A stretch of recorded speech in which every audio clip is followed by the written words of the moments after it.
Hello besties, I hope you're having a lovely day. Okay, so today I bring you a super fun video, and by super fun I mean absolutely horrifying. If you're caught up with the Lexi lore, you know what I mean by that.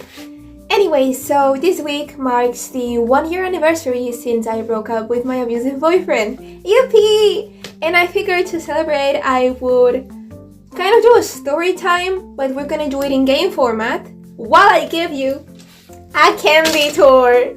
Yay! Okay, so what I'm gonna do is that I am gonna pull out a piece of candy from this box every time I tell you one of the horrifying things that he did. And it may be a little chaotic because I don't fully remember everything that happened. Everything is so blurry because, you know, this is what abusers do to you. Anyways, let's start. I'm gonna leave the best one for last. Okay, so first off, we're gonna call him Vox, like Vox from Has Been Hotel, because sadly it fits, especially after the last episode. Because yeah, I don't want to get into trouble, so yeah, let's do this. Okay, so me and Vox met in late 2020. We were Instagram mutuals, and we were also mutuals on TikTok. And we talked for a bit through Instagram DMs. Everything was fine. I was freshly 18 and he was 21. I think I was 18 when we met. Maybe I was 17. I don't really know. We're gonna say 18 for legal reasons. And yeah, we were talking. Everything was fine. Just mutuals, you know. And then one day he disappeared from Instagram, but we stayed mutuals on TikTok. And then we reconnected back in late 2024. And you may be thinking, I'm sure nothing bad happened during that massive 4-year gap. No, he was stalking me the whole time. And I would tell him things about me that I did like previous years, and he would say, I know. What do you mean you know? You have cameras in my room. Okay, so then we reconnected. Look, this one has flowers with smiley faces.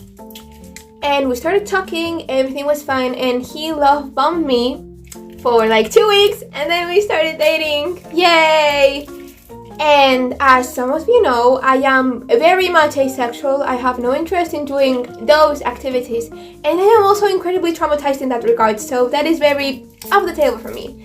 And he told me that he was asexual too, so that I would feel safe around him and that I wouldn't feel pressure to do activities. It was a lie.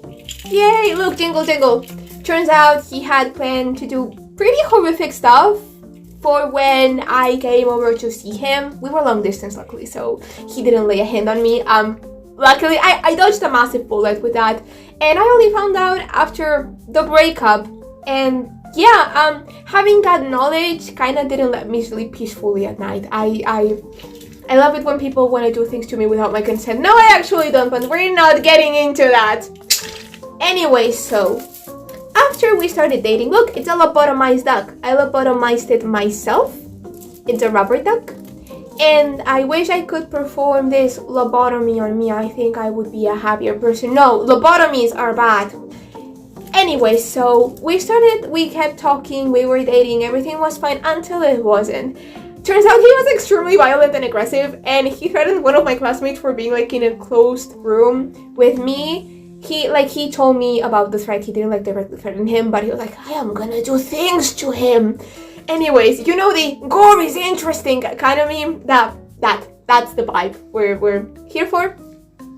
He told me about having threatened multiple people in the past, and he told me that he would my mom, or that he would put her in a psych ward because how dare she, and yeah, things like that. And she also tried to isolate me from my friends by telling me that no one understood me like he did, and that my friends were just, yeah, not great fun.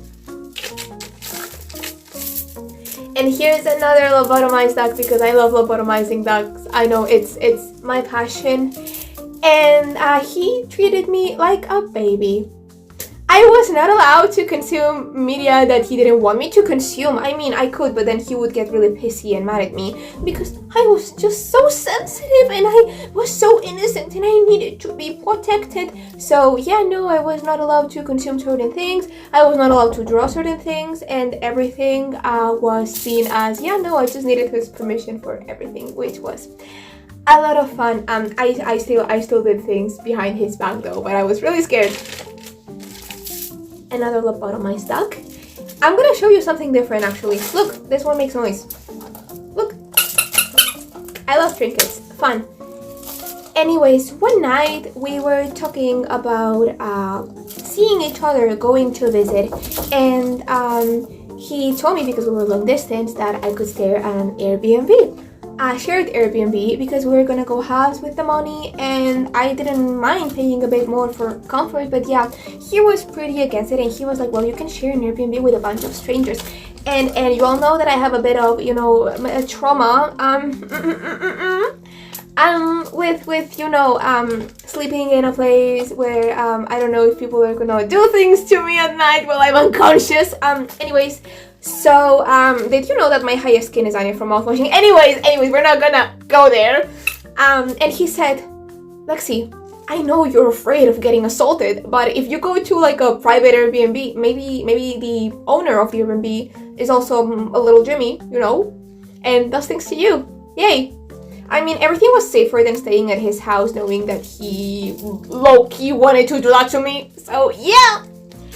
And following up with that story, I told my friends that I was gonna go see him. And my friends were like, isn't it too soon, Lexi? Because like my friends were like worried sick about me because I couldn't say anything about him because I had nothing nice to tell them.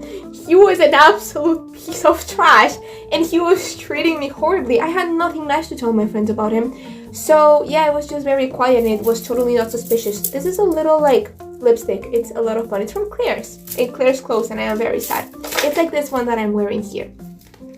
Anyways, so I told my friends, they told me that. I went to him with my concerns and he punished me because I couldn't keep anything away from him, you know. I couldn't have private conversations with my friends. He punished me by not letting me see him, no. And at night, because he kept being so passive-aggressive about it, and I was getting like anxious, and I was like, hey, you want to talk about it? And he threatened me, and he said, you will not disrespect me, Lexi, or else.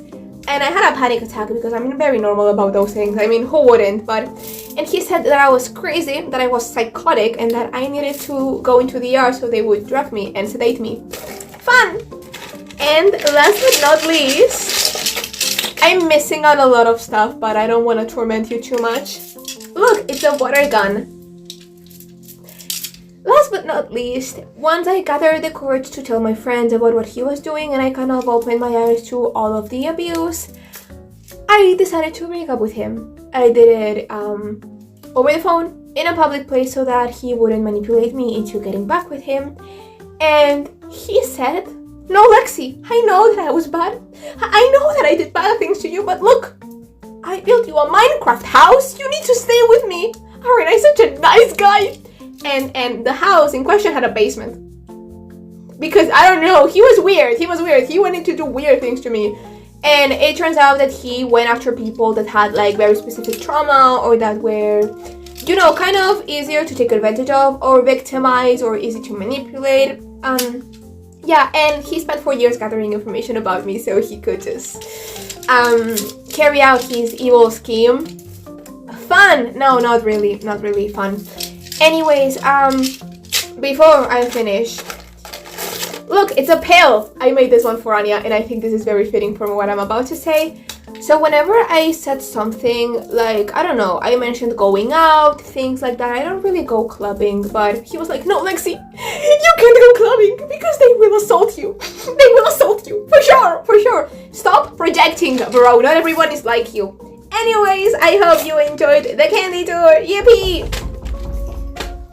I love you so much, and I also wanted to end this video by saying that if you have ever found yourself in my situation, I just want you to know that you're not alone and that I'm always here for you and that I love you so much. You're so loved, you're valid, you matter so much, and that resources are available and my DMs are always open. And I hope you enjoyed this video. Yay! And I will see you in the next one. Stay safe and take care. Bye bye!